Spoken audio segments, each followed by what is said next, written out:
Hello students, तो हम लोग आज शुरू करते हैं फेडरलिज्म का पार्ट 2।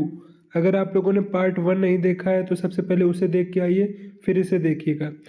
तो सबसे पहले पढ़ते हैं हाउ इज़ फेडरलिज्म प्रैक्टिस्ड, यानी कि फेडरलिज्म इसको चलन में कैसे लाया गया। कह तो दिया हम लोग का देश फेडरलिज्म है, पर ये कैसे चल रहा है इस चीज़ को हम लोग इसमें समझेंगे। तो चलिए समझते हैं। Constitutional provisions are necessary for the success of federalism, but these are not sufficient. देखिए, जो कॉन्स्टिट्यूशन में जो प्रोविजंस लिखे हैं, यानी कि एक तरीके से रूल लिखे हैं, वो फेडरलिज्म के सक्सेस यानी कि फेडरलिज्म को पूरा होने के लिए तो जरूरी है, पर ये सफिशिएंट नहीं है। माने सिर्फ इतने से ही क्या कहते हैं, कॉन्स्टिट्यूशन में फेडरलिज्म नहीं चल जाएगा। ठीक है, तो इसके लिए क्या करना पड़ेगा हम लोग आगे समझते हैं। If the federal experiment has succeeded in India, it is not merely because of the clearly laid out constitutional provisions. The real success of federalism in India can be attributed to the nature of democratic politics in our country. देखिए, हम लोग की country में अगर federalism success है तो इसका मतलब ये नहीं है कि जो हम लोग की कॉन्स्टिट्यूशन में प्रोविजंस यानी कि जो रूल्स लिखे हैं उसकी वजह से, पर हमारी कंट्री का जो डेमोक्रेटिक पॉलिटिक्स है, ये एक बहुत बड़ा रीजन है हमारे देश में फेडरलिज्म को सक्सेस होने के लिए। ठीक है, this ensure that the spirit of federalism, respect for diversity and desire for living together become shared ideals in our country. Federalism की जो स्पिरिट है वो रिस्पेक्ट करती है डाइवर्सिटी यानी कि विविधता की। भारत में अलग अलग वर्ग के लोग, अलग अलग धर्म के लोग रहते हैं, उनके साथ रहने के, मिलजुल के रहने की जो आइडियल है, ये फेडरलिज्म की स्पिरिट में आता है। Let us look at some of the major ways in which this happened. अब हम देखिए कुछ तरीके देखते हैं जिससे ये हो सकता है। Linguistic state, the creation of linguistic state was the first and major test for democratic politics in our country. देखिए, सबसे पहले जब हम लोग का देश आज़ाद हुआ था तो उसमें उस समय लिंग्विस्टिक स्टेट यानी कि लैंग्वेज के बेसिस पर स्टेट बनाए गए थे। ये एक टेस्ट किया गया था डेमोक्रेटिक पॉलिटिक्स के लिए। ठीक है, तो if India look at the political map of India when it began its journey as a democracy in 1947 and that of 2019, you will be surprised by the extent of the changes. Many old states have vanished and many new states have been created. Areas, boundaries and name of state have been changed. अगर हम लोग 1947 में जब हम लोग का देश आज़ाद हुआ था, इंडिपेंडेंट हुआ था, तो उस समय का अगर हम लोग मैप देखेंगे और 2019 यानी कि 2019 का हम लोग मैप देखेंगे तो हम देखेंगे बहुत सारे ऐसे चेंजेस हैं जो हो चुके हैं। बहुत सारे स्टेट्स को वैनिश कर दिया गया है यानी कि ख़त्म कर दिया गया है, और बहुत सारे स्टेट्स को क्रिएट कर दिया गया है। कई स्टेट्स की एरिया को चेंज कर दिया गया है, बाउंड्रीज को बढ़ा या घटा दिया गया है, और बहुत सारे स्टेट्स का नेम चेंज कर दिया गया है। In 1947, the boundaries of several states of India were changed in order to create new states.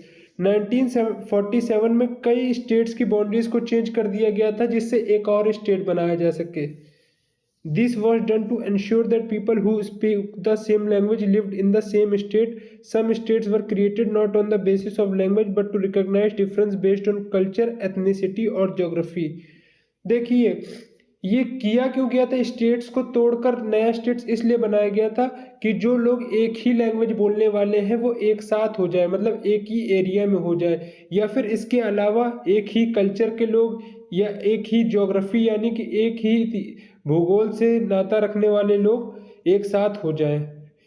इनमें से कौन कौन से स्टेट्स हैं, जैसे कि नागालैंड, उत्तराखंड एंड झारखंड इसका एग्जाम्पल है। तो आप समझ गए होंगे कि किस वजह से डेमोक्रेसी फेडरलिज्म हम लोग के इंडिया में इतनी सक्सेसफुल है। देख सकते हैं ये आप मैप 1947 का, तो ये आप अभी का मैप देख सकते हैं। देखिए, उत्तर प्रदेश और उत्तराखंड जो पहले एक ही हुआ करता था अलग अलग हो चुका है। मध्य प्रदेश और छत्तीसगढ़ जो एक ही हुआ करता था वो अब अलग अलग हो चुका है। तो ऐसे ही कई स्टेट्स जो एक हुआ करते थे जैसे कि तेलंगाना और आंध्र प्रदेश, ये अलग अलग हो चुके हैं। इसी तरीके से कई स्टेट्स को अलग किया गया है। बिहार और झारखंड को अलग कर दिया गया है। तो इसी तरीके से तो चलिए हम लोग आगे पढ़ते हैं। अब देखिए इन क्वेश्चंस का जवाब आप कमेंट बॉक्स में दीजिएगा। Has your village, town, city remained under the same state since independence? If not, what was the name of the earlier state? देखिए कह रहा है कि आपका जो विलेज है, टाउन या सिटी है, ये उसी स्टेट में है जब से इंडिपेंडेंस के बाद था, या फिर उसका नेम चेंज कर दिया गया है, या फिर उसकी बाउंड्रीज चेंज कर दी गई है। इसका जवाब कमेंट बॉक्स में दीजिएगा। दूसरा सवाल है, can you identify names of 3 states in 1947 that have been change later? आप 3 स्टेट्स के नाम बताइए जो 1947 में थे लेकिन उनको बाद में बदल दिया गया। Identify any 3 state which have been curved out of bigger states. ऐसे 3 स्टेट्स का नाम बताइए जिन्हें बड़े स्टेट से तोड़कर नया बनाया गया है। तो इसका जवाब आप लोग कमेंट बॉक्स में दीजिएगा। तो हम लोग आगे पढ़ते हैं। When the demand for the formation of states on the basis of language was raised, some national leaders feared it that would lead to the disintegration of the country. देखिए जब डिमांड बढ़ी स्टेट्स के formation होने का language के basis पर, तो कई जो नेशनल लीडर्स थे उन्हें डर था कि कहीं ये हम लोग की कंट्री की जो एकता है इस पर असर न डाल दे, इसकी वजह से जो हम लोग की कंट्री की एक इंटीग्रेशन है वो भंग ना हो जाए। The central government resisted linguistic states for some time, but the experience has shown that the formation of linguistic state has actually made the country more united. It has also made the administration easier. तो पहले तो इस बात का डर था, तो government ने सोचा चलिए ट्राई करते हैं, लेकिन हुआ इसका उल्टा ही। इससे जो थी यूनिटी और बढ़ गई देश के लोगों के लिए, और एडमिनिस्ट्रेशन था वो भी इससे बहुत आसान हो गया। Language policy. A second test for Indian federation is the language policy. जो इंडियन फेडरेशन था उसके लिए जो सेकंड टेस्ट था वो लैंग्वेज पॉलिसी था कि क्या लैंग्वेज पॉलिसी लानी चाहिए। Our constitution did not give the status of national language to any one language. Hindi was identified as the official language, but Hindi is the mother tongue of only about 40% of Indians. देखिए इसीलिए हमारे जो country है इसमें कोई national language को नहीं रखा गया। आप लोगों को पता होगा कि हमारे देश में कोई भी नेशनल लैंग्वेज नहीं है, लेकिन हिंदी बोलने वाले लोग ज़्यादा हैं तो हिंदी को ऑफिशियल लैंग्वेज बना दिया गया। लगभग देश में 40% इंडियंस हैं वो हिंदी भाषा का इस्तेमाल करते हैं, उनकी मदर टंग है Hindi. Therefore, there were many safeguards to protect other language. Besides Hindi, there are 22 other languages recognized as scheduled language by the Constitution. देखिए और हिंदी की वजह से और लैंग्वेजेस को दिक्कत ना हो इसीलिए उनको सेफगार्ड किया गया, उनको पोषण दिया गया, यानी कि उनकी भी रक्षा करी गई। हिंदी को छोड़ के 22 लैंग्वेज और ऐसी हैं जिसको शेड्यूल्ड लैंग्वेजेस में रखा गया है, 8th शेड्यूल में रखा गया है कॉन्स्टिट्यूशन के। A candidate in an examination conducted for the central government position may opt to take the examination in any of these language. अगर कोई कैंडिडेट है जो सेंट्रल गवर्नमेंट एग्जामिनेशन की तैयारी कर रहा है तो वो इन 22 लैंग्वेज में किसी भी लैंग्वेजेस में एग्जाम दे सकता है अपना। States too have their own official language.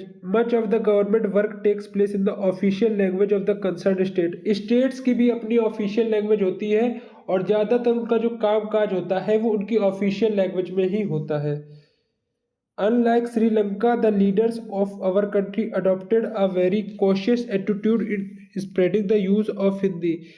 Sri Lanka की ही तरह हम लोग की कंट्री में भी कुछ लीडर्स ऐसे थे जिन्होंने अपने एटीट्यूड में आके, यानी कि हम हिंदी बोलते हैं तो उन्होंने भी हिंदी को बढ़ावा देना शुरू कर दिया। According to the constitution the use of English for official purpose was to stop in 1965। However, many non-Hindi speaking states demanded that the use of English continue. देखिए जो इंग्लिश का यूज था ऑफिशियल पर्पस के लिए उसको 1965 में बिल्कुल पूरी तरीके से स्टॉप कर दिया गया, लेकिन ऐसे स्टेट जो नॉन हिंदी वाले थे जैसे कि साउथ के स्टेट्स, उन्होंने डिमांड करनी शुरू करी कि इंग्लिश को क्या कहते हैं फिर से कंटिन्यू कर देना चाहिए ऑफिशियल कामों के लिए। In Tamil Nadu this movement took a violent form. The central government responded by agreeing to continue the English along with Hindi for official purposes. देखिए इसकी वजह से क्या हुआ, तमिलनाडु में एक मूवमेंट वायलेंट फॉर्म में आ गया, जिससे एक दंगा शुरू हो गए वहां पर, जिसकी वजह से सेंट्रल गवर्नमेंट को उनकी बात पर एग्री करना पड़ा और इसी वजह से हिंदी और इंग्लिश दोनों को ही ऑफिशियल लैंग्वेज बना दिया गया, यानी कि दोनों भाषाओं का यूज ऑफिशियल पर्पसेस के लिए स्टार्ट कर दिया गया। Many critics think that this solution favoured the English speaking elite. जो कुछ क्रिटिक्स थे यानी कि विचारक थे, तो उन्हें लगा ये एक सलूशन मिल गया है जो इंग्लिश बोलने वाले लोग हैं। पर promotion of Hindi continues to be official policy of the government of India. लेकिन हिंदी का जो प्रमोशन था, हिंदी का जो यूज़ था, ये फिर भी इंग्लिश से थोड़ा ज़्यादा ही हो रहा था ऑफिशियल पर्पसेस के लिए। Promotion does not mean that the central government can impose Hindi on states where people speak a different language. The flexibility shown by Indian political leaders helped our country avoid the kind of situation that Sri Lanka finds itself in. देखिए, promotion का मतलब ये नहीं था कि जो central government थी जबरदस्ती उन स्टेट्स पर हिंदी थोपे दे रही थी जो लोग बिल्कुल हिंदी बोलना नहीं जानते हैं। ये तो समझदारी थी हम लोग के देश के लीडर्स की कि हम लोग के देश की हालत श्रीलंका जैसे नहीं हो पाए। जैसा कि आपको पता होगा कि श्रीलंका में जो तमिल बोलने वाले लोग थे, सिन्हाला बोलने वाले लोग थे, उन्होंने बिल्कुल कब्जा जमा लिया था कि बोली जाएगी तो सिन्हाला लैंग्वेज बोली जाएगी और हमारी ही चलेगी। अब हम बात करते हैं सेंटर स्टेट रिलेशंस की, कि राज्य की और केंद्र के आपस में कैसे रिलेशंस है फेडरेशन में। Restructuring the center-state relations in one more way in which federalism has been strengthened in practice। देखिए, हम लोग सेंटर स्टेट रिलेशन को एक बार और रिस्ट्रक्चर यानी कि ध्यान से समझेंगे, जिसकी वजह से फेडरलिज्म में दोनों एक दूसरे अपना अपना काम बहुत ध्यान से करते हैं और निष्ठा से करते हैं और एक दूसरे के साथ क्या कहते हैं, यूनाइट होके करते हैं। How the constitutional arrangement for sharing power work in reality depends to a large extent on how the ruling parties and leaders follow these arrangement। जो फेडरलिज्म में अरेंजमेंट किए गए हैं या कॉन्स्टिट्यूशन में जो अरेंजमेंट किए गए हैं पावर शेयरिंग के, ये इस पे भी डिपेंड करता है कि जो पॉलिटिकल पार्टीज हैं और जो लीडर्स हैं वो किस तरीके से उस अरेंजमेंट को मानते हैं और कॉन्स्टिट्यूशन को फॉलो करते हैं। For a long time, the same party ruled both at the center and in most of the states. This means that the state government did not exercise their right as autonomous federal units। देखिए, अगर बहुत समय तक centre कोई एक party centre में भी rule कर रही है और बहुत सारे स्टेट में भी रूल कर रही है बहुत लंबे समय तक, इसका मतलब ये है कि वो जो स्टेट गवर्नमेंट है वो अपने ऑटोनोमस फेडरल यूनिट्स का वो बात नहीं मान रही, यानी कि जो फेडरेशन में लिखा गया है कि उनको स्वतंत्रता दी जाएगी स्टेट को, वो नहीं हो पा रहा है। As and when the ruling party at the state level was different, the parties that ruled in the center tried to undermine the power of the states। और जब स्टेट की पार्टी अलग होती है सेंटर की पार्टी से, तो जो सेंटर की पार्टी होती है यानी कि सेंटर में जो रूल कर रही होती है वो स्टेट की पार्टी की पावर को दबाने की कोशिश करती है। In those days, the central government would often misuse the constitution to dismiss the state government that were controlled by rival parties। This undermined the spirit of federalism। देखिए, कभी कभी क्या होता है, जो सेंट्रल गवर्नमेंट होती है यानी कि जो पार्टी सेंट्रल में रूल कर रही होती है वो कॉन्स्टिट्यूशन का मिस यूज करके उसको भंग करने की कोशिश करती है, स्टेट गवर्नमेंट को खत्म करने की कोशिश करती है, जिससे जो स्पिरिट होती है फेडरलिज्म की उसको बहुत नुकसान पहुंचता है। All these changed significantly after 1990। This period saw the rise of regional political parties in the many states of the country। लेकिन ये जो कहानी थी 1990 के बाद धीमे धीमे खत्म होने लगी, ऐसे क्योंकि देश में कई पॉलिटिकल पार्टीज थी वो राइज होने लगी। जैसे मैं आपको कुछ पॉलिटिकल पार्टीज का नाम बताता हूँ, जैसे कि बीएसपी उस समय जब राइज हुई थी वो स्टेट पार्टी से राइज हुई थी, लेकिन अब ये नेशनल पार्टी है। इसके अलावा समाजवादी पार्टी, इसके अलावा आम आदमी पार्टी, साउथ में डीएमके, बिहार में आरजेडी, कई ऐसी पार्टीज हैं जो 1990 के बाद राइज हुई और उन्होंने अपने अपने स्टेट्स में सरकार भी बनाई। This was also the beginning of the era of coalition government. यही वो समय था जब कोलिशन गवर्नमेंट यानी कि गठबंधन की सरकार की शुरुआत हुई। कोलिशन मतलब होता है गठबंधन की, यानी कि एक से ज्यादा पार्टियां मिलकर जब सरकार बना ले सेंटर में। Since no single party got a clear majority in the Lok Sabha, the major national parties had to enter into alliance with many parties, including several regional parties, to form a government in the center। देखिए, हुआ क्या, जब state parties का rise हुई, state parties का गठन हुआ, तो वो अपने अपने स्टेट्स में लोकसभा की सीट जीत लिया करते थे, जिससे जो सेंटर पार्टी होती थी वो अकेले दम पर मेजोरिटी पाना उनके लिए मुश्किल हो गया, जिनकी वजह से उन्हें अलायंस करना पड़ता था रीजनल पार्टीज की वजह से, जिससे वो आराम से सरकार बना पाए सेंट्रल से। तो ये एक बहुत बड़ा फायदा हुआ कि उनका जो एक एटीट्यूड था कि हम अकेले सरकार चलाएंगे वो टूट गया। चलिए आगे पढ़ते हैं। देखिए अभी एक कार्टून बना है, इसको बहुत ध्यान से समझिएगा। The states played for more power. देखिए जब सेंट्रल गवर्नमेंट के पास पूरी पावर रहती है तो जो स्टेट्स होते हैं उनको एक तरीके से भीख टाइप की मांगनी पड़ती है, क्योंकि वो पूरी पावर उनके पास चली जाती है। इससे दबाव जो होता है वो नहीं डाल पाते हैं स्टेट्स। लेकिन अब दूसरा कार्टून देखिएगा, जब कोलिशन गवर्नमेंट फॉर्म होती है यानी कि रीजनल पार्टीज की हेल्प से गवर्नमेंट फॉर्म होती है, तो क्या कहते हैं, देखिए आपको सबकी मदद लेनी पड़ती है। जैसे देखिए ये इस कार्टून में दिखाया गया है, ठीक है। तो ये कोलिशन गवर्नमेंट का फायदा है। चलिए हम आगे पढ़ते हैं। This led to a new culture of power sharing and respect for the autonomy of state government. जिससे क्या हुआ, जो पावर शेयरिंग था इसका एक नया कल्चर स्टार्ट हुआ और जो ऑटोनॉमी थी वो स्टेट गवर्नमेंट को मिल गई, यानी कि एक तरीके से स्वतंत्रता मिल गई स्टेट गवर्नमेंट को अपनी तरीके से स्टेट को चलाने के लिए। This trend was supported by a major judgment in the Supreme Court that made it difficult for the central government to dismiss state government in an arbitrary manner। देखिए जिसकी वजह से कोर्ट ने भी इस मामले को सपोर्ट किया और जो सेंट्रल गवर्नमेंट थी अब उसके लिए स्टेट गवर्नमेंट को भंग करना एक तरीके से बहुत मुश्किल हो गया, वो भी एक कांस्टेंट मैनर में। यानी कि अगर कोई सरकार सही से चल रही है स्टेट गवर्नमेंट तो उसको बिल्कुल भी सेंट्रल गवर्नमेंट भंग नहीं कर सकती। Thus, federal power sharing is more effective today than it was in the early years after the constitution came into force। देखिए फेडरल पावर की जो पावर शेयरिंग है, फेडरल की जो पावर शेयरिंग है, ये आज के समय में ज़्यादा इफेक्टिव है उस समय के कंपेयर में जब कॉन्स्टिट्यूशन बनाया गया था, जब कॉन्स्टिट्यूशन चलन में आया था। आप इसकी वजह समझ ही गए होंगे, क्योंकि कोलिशन की गवर्नमेंट बनने लगी जिसको रीजनल गवर्नमेंट्स को ज़्यादा वो सहयोग में।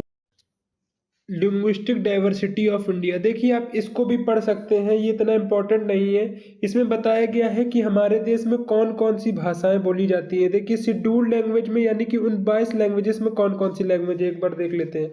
असमीज 1.26% लोग बोलते हैं, बंगाली 8.03% लोग बोलते हैं, बोडो 0.12% लोग बोलते हैं, डोगरी 0.21%, ऐसे गुजराती सबसे ज़्यादा हिंदी बोली जाती है। इसके बाद कन्नड़, कश्मीरी, कोंकणी, मैथिली, मलयालम, मणिपुरी, मराठी, नेपाली, ओडिया, पंजाबी, संस्कृत, संथाली, सिंधी, तमिल, तेलुगु, उर्दू। तो ये वो 22 लैंग्वेज है जो कॉन्स्टिट्यूशन के 8th शेड्यूल पे मेंशन है। चाहे तो आप ये पढ़ सकते हैं, थोड़ा सा डिटेल्ड में लिखा है, बाकी इतना इम्पोर्टेंट नहीं है आपके लिए, आप अपनी नॉलेज बढ़ाने के लिए इसको पढ़ सकते हैं। चलिए आगे बढ़ते हैं, इसको थोड़ा सा समझ लेते हैं। Read the following excerpts from an article by noted historian Ramchandra Guha that appeared in the Times of India on November 1, 2006। देखिए तो इसमें कुछ डिटेल्स लिखी हुई है कि किस तरीके से लिंग्विस्टिक स्टेट्स को बनाया गया था, जिसका नाम स्टेट रीऑर्गेनाइजेशन कमीशन को फॉर्म किया गया, जिसके लिए कहा गया कि आप लोग जांच करिए कि क्या लोग तैयार भी हैं लैंग्वेज के बेस पे बनाने के लिए। लिखा गया पार्टीशियन किस तरीके से किया गया फिर स्टेट्स का। इसी तरीके से दिखा गया कि इंडियन यूनिटी को तो इससे कोई फर्क नहीं पड़ रहा है, और देखा गया क्या जो डिस्प्यूट्स हैं वो तो नहीं हो रहे हैं इसकी वजह से। यही कुछ कारण देखा गया कि लिंग्विस्टिक स्टेट्स की वजह से क्या क्या नुकसान या फायदे हैं, इसको भी आप पढ़ सकते हैं। अब इसका आंसर आप कमेंट बॉक्स में दीजिएगा। Take the example of your own state or any other state that was affected by linguistic reorganization. Write a short note for against the argument given by the author here on the basis of that example।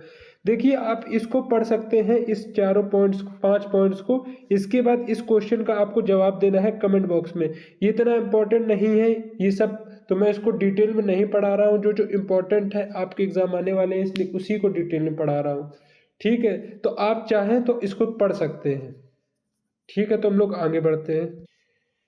अब देखते हैं decentralisation in India, यानी कि विकेंद्रीकरण, यानी कि सत्ता को सिर्फ पावर ना देकर उसको डिवाइड कर देना दूसरे फॉर्म में, ठीक है।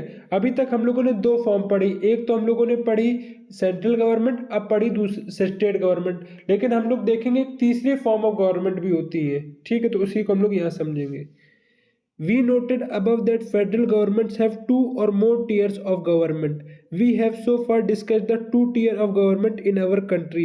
देखिए हम लोगों ने पढ़ा कि फेडरलिज्म में दो या दो से ज़्यादा फॉर्म ऑफ गवर्नमेंट हो सकती है, जिसमें दो दो गवर्नमेंट हम डिस्कस कर चुके हैं, दो टीयर्स ऑफ गवर्नमेंट, ठीक है। But a vast country like India cannot be run only through these two tiers. States in India are as large as independent countries of Europe. देखिए इंडिया जैसी vast country सिर्फ दो tier of government से run नहीं हो सकती, क्योंकि India के कुछ स्टेट्स ऐसे हैं जो यूरोप के नेशन से भी बड़े हैं, यूरोप के देशों से भी बड़े हैं, सिर्फ एक एक states. In terms of population Uttar Pradesh is bigger than Russia, Maharashtra is big as Germany, many of the states are internally very diverse. देखिए अगर हम लोग पॉपुलेशन की बात करें तो उत्तर प्रदेश रशिया से भी बड़ा है, और जो महाराष्ट्र है वो जर्मनी जितना बड़ा है, और इसी स्टेट्स के अंदर ही इतनी डाइवर्सिटी है जितना पूरे देश में नहीं होगी उनके। There is thus a need for power sharing within these states. Federal power sharing in India needs another tier of government. देखिए इसी वजह से पावर शेयरिंग बहुत जरूरी थी इन स्टेट्स के लिए, लेकिन सिर्फ दो टियर ऑफ गवर्नमेंट से काम नहीं चल पा रहा था, इसीलिए एक और टियर ऑफ गवर्नमेंट की जरूरत थी। Below that of the state government, this is the rationale for decentralization of power. Thus resulted a third tier of government called local government. ऐसी गवर्नमेंट को फॉर्म करना था जिसके पास पावर स्टेट गवर्नमेंट से कम हो, जिससे जो स्टेट गवर्नमेंट का भार है वो भी कम हो सके बड़े बड़े स्टेट्स में। इसीलिए थर्ड टियर ऑफ गवर्नमेंट को फॉर्म किया गया, जिसे लोकल गवर्नमेंट कहा गया। When power is taken away from central and state government and given to local government, it is called decentralization. यही बात इस वाले टॉपिक से बहुत सारे क्वेश्चन आपके बनेंगे। देखिए जब पावर को सेंट्रल गवर्नमेंट और स्टेट गवर्नमेंट से लेकर लोकल गवर्नमेंट को दे दिया जाता है, इसी को डिसेंट्रलाइजेशन कहते हैं। तो ये एक अच्छा क्वेश्चन बन सकता है, what is decentralisation of power. The basic idea behind decentralization is that there are large number of problems and issues which are best settled at the local level. देखिए इसके पीछे बेसिक आइडिया ये था कि जो लोकल लेवल्स में जहाँ पर स्टेट गवर्नमेंट भी नहीं पहुँच पाती है, तो वहाँ पर अगर हम लोग लोकल गवर्नमेंट बनाएंगे तो वहाँ के जो सोल्यूशन है उसको ढूंढने में बहुत आसानी होगी और बहुत ही जल्दी उसको ख़त्म कर सकेंगे प्रॉब्लम्स को। They also have better ideas on where to spend money and how to manage things more efficiently. देखिए जब लोकल गवर्नमेंट बना दी जाएगी छोटे छोटे एरिया में, तो इससे क्या होगा, उन्हें पता होगा कि कैसे पैसों को स्पेंड करना है, कितने एरिया में स्पेंड करना है और किस तरीके से चीज़ों को मैनेज करना है efficiently. Beside at the local level, it is possible for the people to directly participate in decision making. This help to inculcate a habit of democratic participation. देखिए जब लोकल गवर्नमेंट होगी तो लोगों का पॉलिटिक्स में participation बहुत आसान हो जाएगा, बहुत आसान तरीके से वो लोग पार्टिसिपेट कर सकते हैं। Local government is the best way to realise one important principle of democracy, namely self government.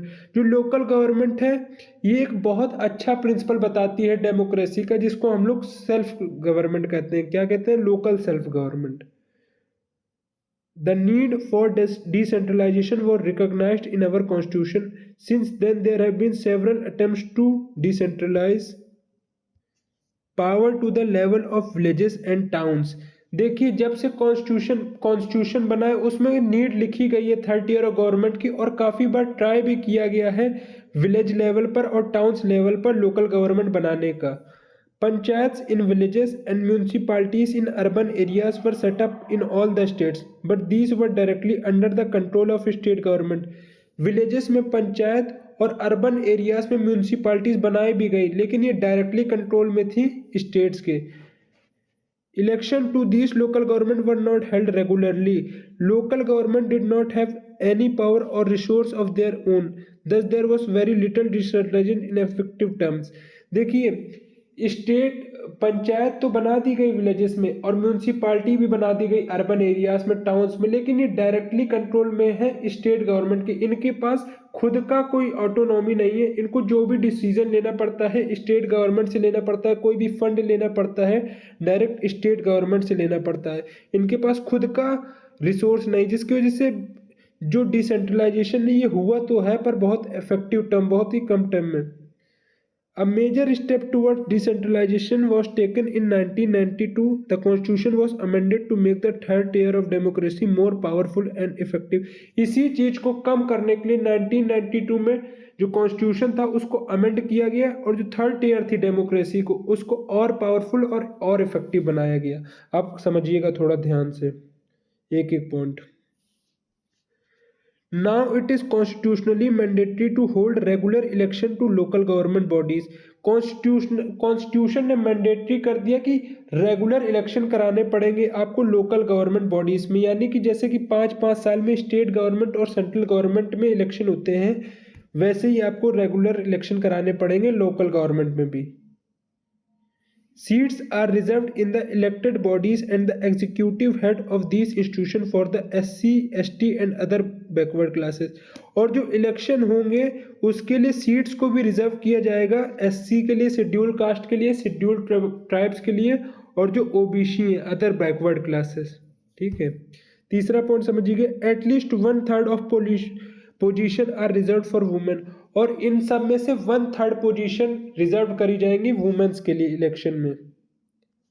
N independent institution called the state election commission had been created in each state to conduct panchayat and municipal election. एक independent commission बनाया गया, यानी कि जो किसी के दबाव में काम ना करे। स्टेट इलेक्शन कमीशन हर स्टेट में बनाया गया कि वो पंचायत के चुनाव और म्युनिसिपल के चुनाव अच्छे से करा सके बिना किसी दबाव में। The state government are required to share some powers and revenue with local government bodies. The nature of sharing varies from state to state. देखिए, स्टेट गवर्नमेंट को दबाव कॉन्स्टिट्यूशन में कहा गया कि आपको लोकल बॉडीज के साथ कुछ रिवेन्यू शेयर करना पड़ेगा। ये revenue state by state differ कर सकता है। Rural local government is popularly known as the name Panchayati Raj. Each village or a group of village in some state has a Gram Panchayat.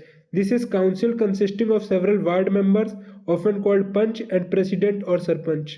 देखिए, इसको ध्यान से समझिएगा।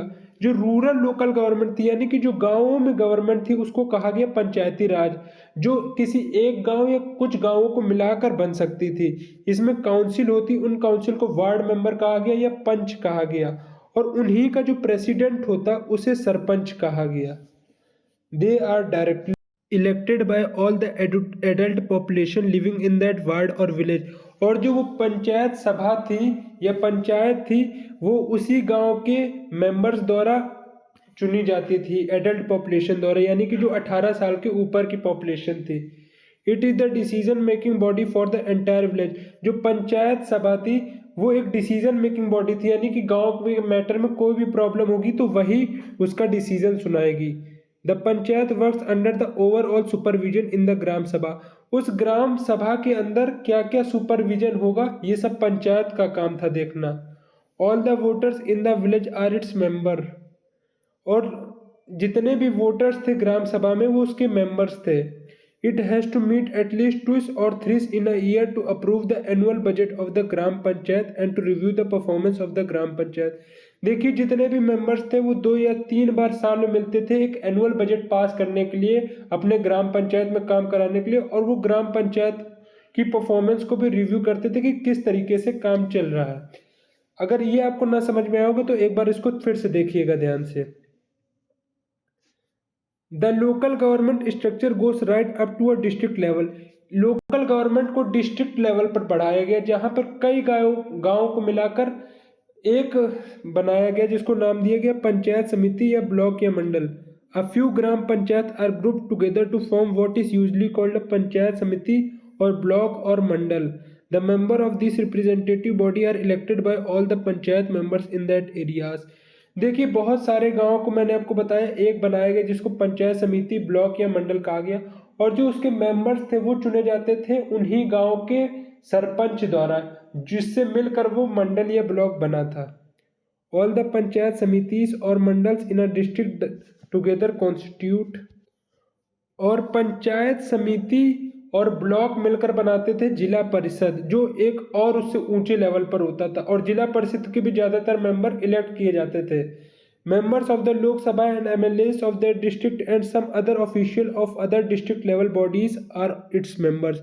जो एमएलए होते थे और जो एमपीस होते थे और कुछ और ऑफिशियल्स डिस्ट्रिक्ट लेवल पर इसके जिला परिषद के मेंबर होते थे। जिला परिषद chairman is the political head of a जिला परिषद, और जो जिला परिषद का चेयरमैन होता था वो हेड होता था जिला परिषद का। Similarly, local government bodies exist for urban areas as well. Municipalities are set up in towns, big cities are constituted into municipal corporations. Both municipalities and municipal corporations are controlled by elected bodies consisting of people's representatives. देखिए, जैसे कि local government गांव में बनाई गई, ऐसे ही towns में बनाई गई। जो छोटे छोटे टाउन्स थे उनमें बनाई गई म्यूनिसिपालिटीज, और जो बड़े टाउन्स थे उसमें बनाया गया म्यूनिसिपल कॉरपोरेशन। ये ये सब भी उस टाउन या सिटी के विकास यानी कि डेवलपमेंट के लिए काम करते थे। और इनको भी कौन चूज करता था? वहां के मेंबर्स चूज करते थे उस सिटी या टाउन के। Municipal chairperson is the political head of municipality in a municipal corporation, such an officer is called mayor. देखिए, जो म्यूनिसिपल चेयरपर्सन होता था वो पॉलिटिकल हेड होता था म्यूनिसिपालिटी का, और जो मेयर होता था वो हेड होता था म्यूनिसिपल कॉर्पोरेशन का। म्यूनिसिपल कॉर्पोरेशन बड़ा होता है, वो सिटी लेवल पर होता है, और म्यूनिसिपालिटी इस टाउन लेवल पर होती है। This new system of local government is the largest experiment in democracy conducted anywhere in the world। जो ये तीसरा सिस्टम या तीसरा टेयर लोकल गवर्नमेंट के फॉर्म में जोड़ा गया था, ये सबसे बड़ा एक्सपेरिमेंट था जो पूरी दुनिया में कहीं किया गया था। There are now about 36 lakh elected representatives in the panchayat and municipalities etc. all over the country। इस समय लगभग 36 लाख इलेक्टेड रिप्रेजेंटेटिव है जो इलेक्ट हुए हैं, जो काम कर रहे हैं पंचायत में या फिर म्यूनिसिपालिटी में पूरे इंडिया के अंदर। This number is bigger than the population of many countries in the world. Constitutional status for local government had help to deepen democracy in our country. देखिए, जो 36 लाख नंबर है, ये किसी कंट्री की पॉपुलेशन से भी बड़ा है। ये जो कॉन्स्टिट्यूशनल स्टेटस दिया गया लोकल गवर्नमेंट को, इसने कॉन्स्टिट्यूशन को और डेमोक्रेसी को और डीप किया और मजबूत किया हमारी कंट्री में। It has also increased women's representative and voice in our democracy. At the same time where are many difficulties. देखिए, इसकी वजह से ही जो वुमेन्स की रिप्रेजेंटेटिव और वॉइस थी वो भी डेमोक्रेसी में दर्ज हो पाई, ज़्यादा से ज़्यादा वुमेन्स ने पार्टिसिपेट किया, और सेम टाइम पे कई डिफ़िकल्टीज भी हुई। While elections are held regularly and enthusiastically, gram sabha are not held regularly. देखिए, क्या होता था, जो इलेक्शन थे वो रेगुलरली हेल्ड तो हो रहे थे, पर ग्राम सभा हेल्ड नहीं हो पा रही थी जो होनी चाहिए थी। Most state government have not transferred significant powers to local governments, nor have they given adequate resources. We are thus still a long way from realizing the ideal of self-government।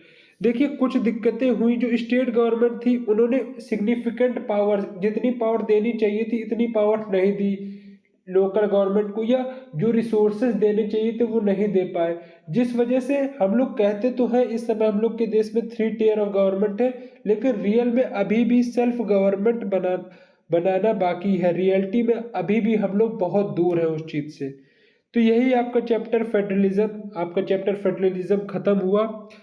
आपने अगर पार्ट 1 नहीं देखा तो सबसे पहले उसको देख के आइए, फिर से इसको देखिएगा तो आपको ये बहुत अच्छे से समझ में आएगा। और जो चीज़ इसमें नहीं समझ में आए उसको एक बार और देखिएगा। कोई चीज़ मुश्किल नहीं है, बस ध्यान से समझने की ज़रूरत है। तो हम लोग का ये चैप्टर भी खत्म हो चुका है। अगर आप लोग चैनल पर नए हो तो चैनल को लाइक करिएगा, वीडियो को अगर आप लोग चैनल पर नए हो तो चैनल को सब्सक्राइब करिएगा, और वीडियो को लाइक करिएगा, अपने दोस्तों के साथ शेयर करिएगा। ऐसे ही वीडियो को देखते रहिए। जय हिंद।